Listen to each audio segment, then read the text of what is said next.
Hi everyone, welcome to Fix My Lock channel. Today, we will assist you to recover your Gmail account without using recovery email and password. So first open your Gmail app and click the account which you logged.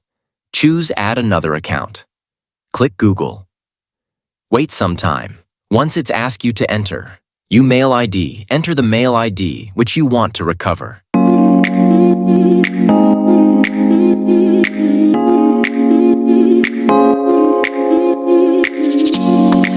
It will navigate to password, but we don't remember the password. So click Forgot Password to move forward.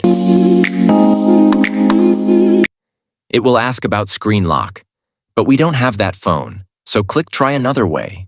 Next, it will send verification code to our recovery mail, but we don't have that also, so click Try Another Way. Then finally, Google will auto-verify you by sending verification code to your registered phone number.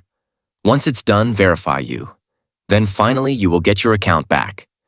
You will have option to update your password, so by clicking it, you can change your password. We hope you can reach till the end of the process and recover your account.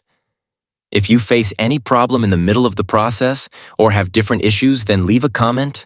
We will assist you soon. Subscribe to get the help from experts. Thank you for watching our channel.